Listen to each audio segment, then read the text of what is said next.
ಬಾಬಾ ಸಾಹೇಬ್ ಅಂಬೇಡ್ಕರ್ 133ನೇ ಜಯಂತಿ ಪ್ರಯುಕ್ತ ಕೋಲಾರ ಜಿಲ್ಲೆಯ ಶ್ರೀನಿವಾಸಪುರ ತಾಲೂಕಿನ ಅಡ್ಡಗಲ್ ಗ್ರಾಮದಲ್ಲಿ ಡಾಕ್ಟರ್ ಬಾಬಾ ಸಾಹೇಬ್ ಅಂಬೇಡ್ಕರ್ ಭಾವಚಿತ್ರಕ್ಕೆ ಹಲವು ಸಾರ್ವಜನಿಕರು ಹಾಗೂ ಮುಖಂಡರಿಂದ ಪುಷ್ಪಾರ್ಚನೆ ಮಾಡಲಾಯಿತು.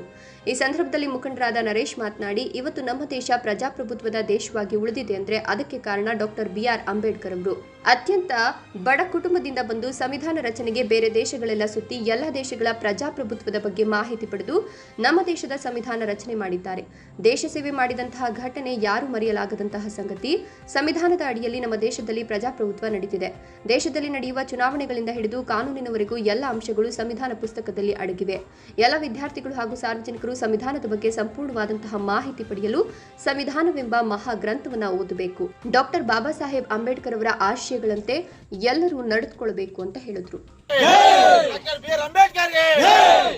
జై భీమ్ జై భీమ్ జై భీమ్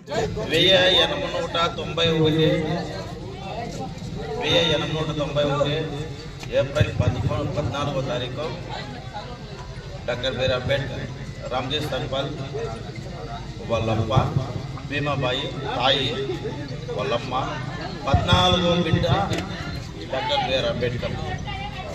డాక్టర్ బిఆర్ అంబేద్కర్ అనే ఇంకా ఒక పేరు తప్పిస్తారు, సంవిధాన శిల్పి అని. ఏం సంవిధాన శిల్పి అంటే మన భారతదేశము రాజ్యాంగము ఇప్పుడు నడుస్తూ ఉంది కదా, ఏమి నడుస్తూ ఉంది మన దేశము ప్రభుత్వం ఆడవేళకి ఏం నడుస్తూ ఉంది, ఇది సంవిధానం పైన నడుస్తూ ఉండేది. మహానుభావుడు డాక్టర్ బిఆర్ అంబేద్కర్ రాసిండే దీనిపైన నడుస్తూ ఉంది. ఇది సింపుల్గా చేస్తూ ఉండేది అంబేద్కర్. ఏమంటే ఎలక్షన్ నీతి సంహిత దాన్ని ఇంకా సింపుల్గా చేస్తున్నాము. ఇది ఈతకి సీమితం కాకుండా ప్రతి ఒక్క సంవత్సరము అందరూ ఈ అడ్డగల్ గ్రామ పంచాయతీకి 19 పొలాలు చేరండి. అందరూ చేయి జోడించి ప్రతి ఒక్కరు నెక్స్ట్ ఇది మార్గదర్శనం. ఇల్లు మురళీలకు కష్టపడి ఇప్పుడు స్టార్ట్ చేయడారు. దీన్ని ఇంకా రాంగ కొంచెం అంతంతగా దాన్ని చేసుకొని పోవాల. మనము ఎస్సీ ఎస్టీ రైటు లెఫ్ట్ అనేది ఫస్ట్ ఈ భేదభావం నుంచి పెట్టాలి. మనకు మహానుభావుడు అంబేద్కర్ రిజర్వేషన్ ఎస్సీ ఎస్టీకి 2కి ఇచ్చారు. అంటే మనమంతా ఒక్కటే. ఈ పొల్లులా కొంతమందికి అర్థమయ్యలేదు.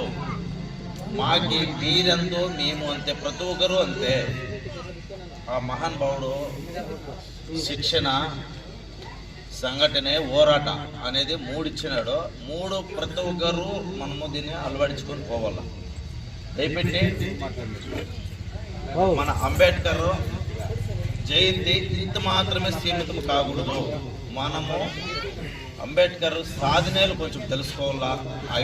ఏం కోసం పోరాటం చేయనాడు, మనం ఎట్లా నడుచుకోవాలా, అది మనము కొంచెం మన లైఫ్ చేంజ్ అయ్యే కోసమే పోరాటం చేయలేదు. మనము అందరూ